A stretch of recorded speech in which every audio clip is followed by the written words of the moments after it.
Every time athletes travel, be it by car, by train, or by plane, there's always a partial risk that something can go wrong. Now, our good friend of the channel, Andrew Lippert, asked me to do a podcast on this tragic incident which occurred nearly 10 years ago on September 7th, 2011. The crash of the plane that was carrying a full KHL team, Lokomotiv Yaroslavl, crashed almost on takeoff. Now, Flight 9633 of the Yak service system, which was again a charter flight, it was carrying players and the coaching staff of the squad, crashed again on takeoff near Yaroslavl. All but one of the 45 people on board died.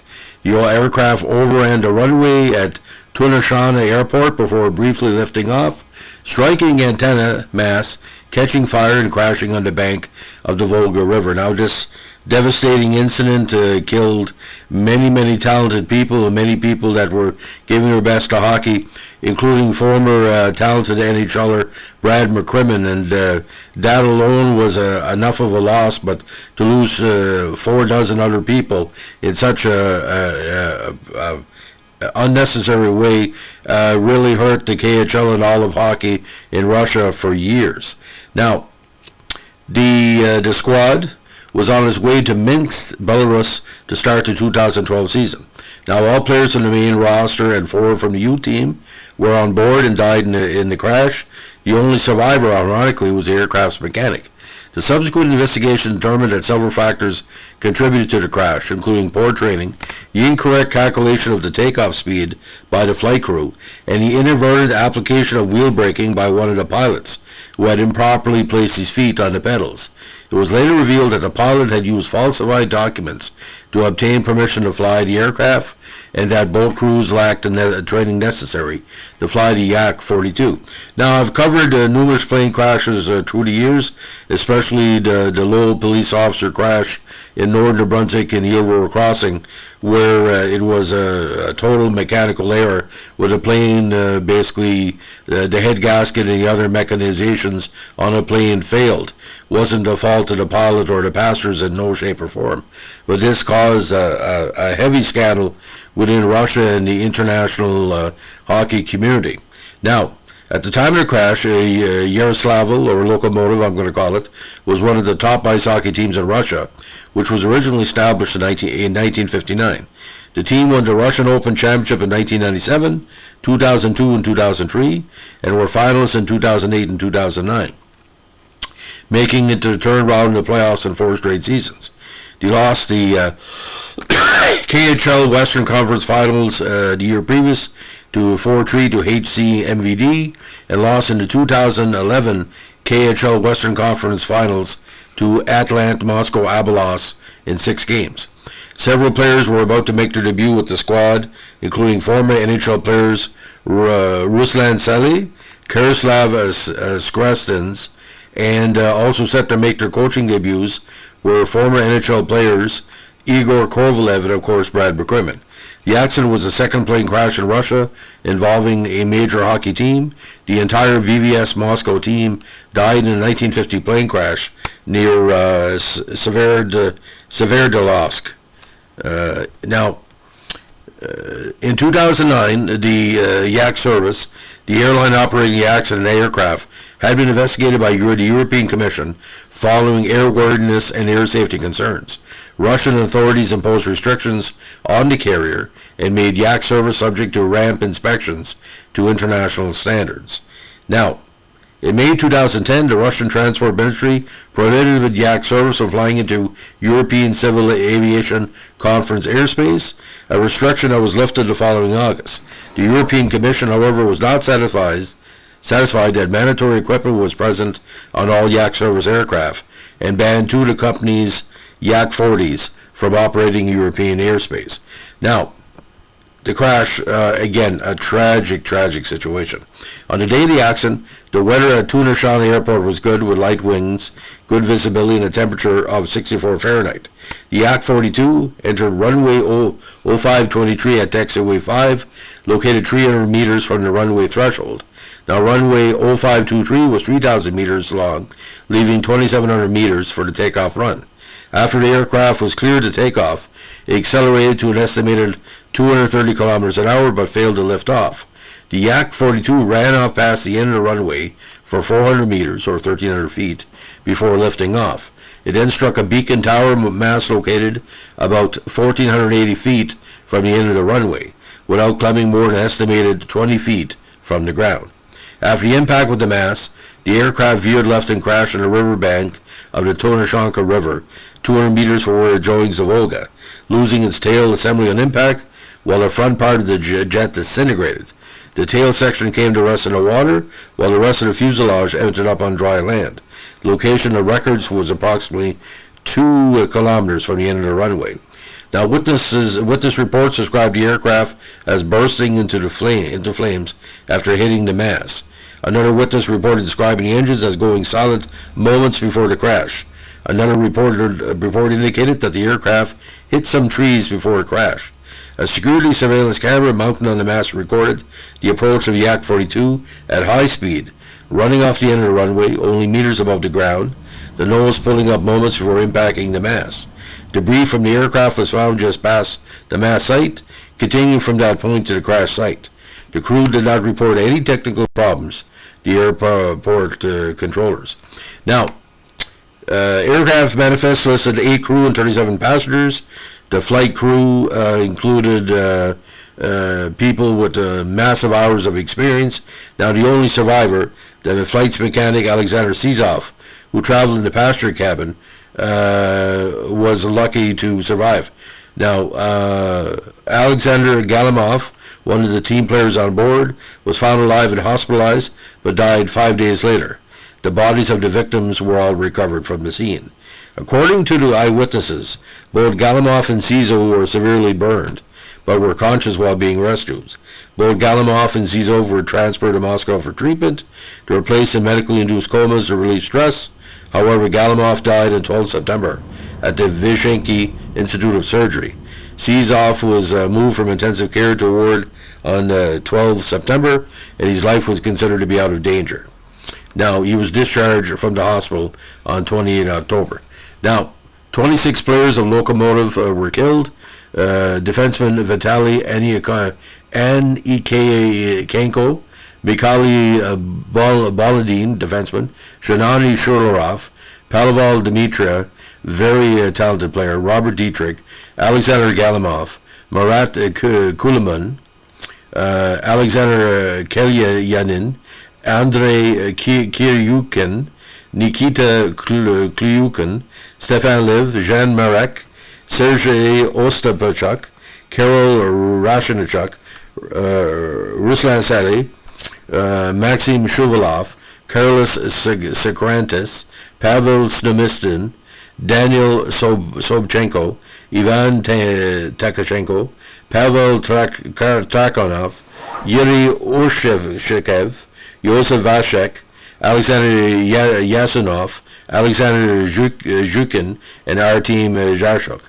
So they represented Russia, Czech Republic, Belarus, Latvia, and Ukraine. So some talented former players in the NHL, former players in minor league hockey, former players with the Russian national team. Now, among team staff on board were Igor Korolov, listed as Canadian at the time, assistant coach, Brad McCrimmon, head coach, and Alexander Kaprasvev, Russia, as the AC. Now, our goalkeeper coach, Yorma Yaltonen, was not on the aircraft, as he stayed behind to work with the junior team of the squad. Now, various reactions worldwide were immediate. Russian President Dmitry Medvedev, who had been his on way to Yaroslavl for the Global Policy Forum, sent his condolences to the families of those killed in the crash and visited the site along with the governor of the region. Now, Randy Fassel, president of the IIHF, called the crash the darkest day in the history of our sport. Now, the community where the crash had a 3-day period of mourning from Friday, September 9th to Sunday, September 11th. Now, when that occurred, the various tributes and memorial events were held worldwide. But the reaction as well to the investigation of the crash was quite immediate. Now, because of the crash, for obvious reasons, Lokomotiv chose to cancel its 2012 KHL season. The club instead participated in the 2012 season of the Russian Major League, or VHL, the second highest ice hockey league in Russia after KHL, starting in December 2011, and were eligible for the VHL playoffs. The KHL temporarily suspended season opening game, already in progress, and postponed the start of the season for 5 days. Now, on September 11, 2011, President Medvedev ordered the grounding of all airlines which are not adequately able to ensure passenger safety. A deadline of November 15th, 2011 was set to put in place measures be developed to stop Russian air carriers' activities if they are not able to provide safe flights. Now, on September 21st, Yak Service had its operating license revoked after an audit of flight operations of the airline as a result of the crash.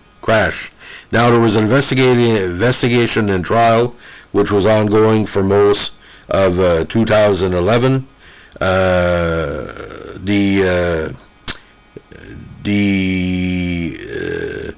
It continued for quite some time. Federal investigators revealed in September 2012 that the pilot and co-pilot had falsified documents stating he had undergone the necessary training for the Yak-42. Now, Vadim Timofeyev, deputy head of Yak Service, was charged with breaching air safety rules. His trial lasted from December 2014 until September 2015. He pled not guilty, blamed the crash on poorly placed cargo, but was found guilty on 23rd of September 2005 of violating Part 3 of Article 263 of the Russian Criminal Code, governing the safe operation of aircraft, resulting in the manslaughter of more than 2 people. He was sentenced to 5 years in prison. Now, a final report from MAC, released on November 2nd, 2011, found that several problems that led to the crash. The first was that Yak Service did not properly control the quality of mastering the aircraft, finding that the crew did not train enough on the Yak-42. The second was that the crew did not calculate the takeoff parameters, changing the takeoff thrust during takeoff. While it was not determined which pilot applied the brakes, it was determined that one applied acceleration at the same time as the one applied braking. The co-pilot was found to have the banned drug phenobarbital in his system. So the allegations of acceleration and braking at the same time, he said the report had noted that simulation testing determined that pilot error was a cause, as a braking force was found to have been applied by the chief pilot during takeoff. Using data from the flight recorder, it was determined that the movement was only possible by pushing down on the brake pedals from the chief pilot's seat to push upwards on the control column. The investigating committee found evidence of the braking failure in the braking system. Now, numerous test flights were done to determine exactly what have occurred, but the only survivor, Zizov, was eventually questioned by the investigative committee on September 22nd, 2011. According to Zizov, no problems were noted in the preparation of flight, and the aircraft had no problems during its previous flight. He also described the distribution of the passengers and luggage on the aircraft. Lokomotiv's coaches were in the front cabin, the players were in the rear, and luggage was carried in the rear luggage compartment. Now, the Kyiv Post also reported that a criminal investigation would occur because of this. Now, the details of the disaster have been featured in an episode of the acclaimed Canadian TV series Mayday, season 12. it's called Air Emergency and Air Disasters and Estates and Air Crash Investigation in the UK and elsewhere around the world. The dramatization was broadcast with the title Hockey Team Tragedy US and Russia's Ice Hockey Disaster in the United Kingdom. It breaks down exactly what the proven details of the crash, the investigation, and the criminal case. Now, the Lokomotiv Hockey Team disaster ranks probably one of the most sad moments in Russian major pro history. We've had players on that team that have played at the major pro level. We had players there that may have gone on to success in the NHL. We had the junior players as well, which is very common.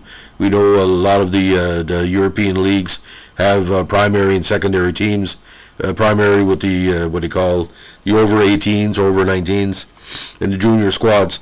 But Brad McCrimmon especially, very well respected, and you know, at the time, Russia and Canada and the United States were working together on many what they call combination tournaments, the Olympic program, the World Juniors, the under 18s, the under 19s. So to lose approximately 5 to 10% of the top elite players of the KHL in such a devastating way, which is heartbreaking. Anyway, Andrew Lippert, thanks a lot for the request. I've never done a podcast on this before, and I did happen to cover it, but only in passing, until I researched it on behalf. I did know that there was a survivor. I was told initially through first reports there was nobody survived the crash, just like Lowell. But let me tell the listeners who may not know this or may not. I consider the Lowell plane crash one of the most devastating aircraft moments in Canadian history, because we had people that were visiting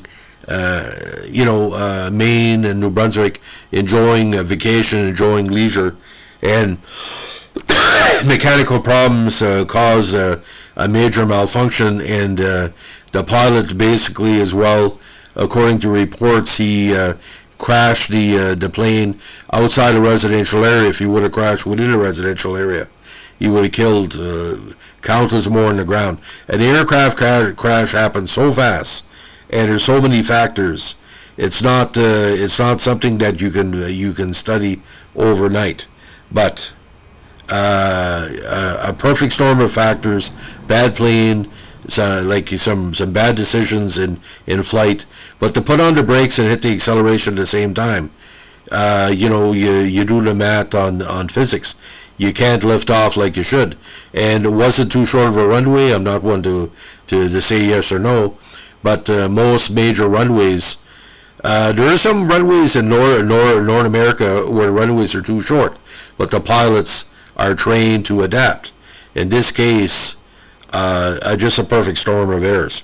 And like I said, there's not a day goes by I know that fans of the KHL don't think of the players, and for the cooperative aspects of North American hockey players and coaches in supporting the KHL is very important. So not say no one knew about the KHL before North America, before the accident, but when it did occur, the KHL has grown in respect in North America over the last 15 years or so, not only because of the crash, because of the dedication of basically all the participants, it's amazing. We fought the Russians in '72 in the hockey arena, and the cooperative approach we're doing right now shows how world hockey unites us all. And when the plane crashed, it was felt worldwide, because again, hockey is a worldwide sport, loved by many, played by many, and appreciated by many. So ladies and gentlemen, if you like what we're doing here with our podcasts, again, take time to think of the players and staff this week, and please have a safe pre-Labor Day weekend. Be safe on the roads, and don't forget, as we like to say in the North Shore of New Brunswick, keep your stick in the ice. Have a good day. Bye.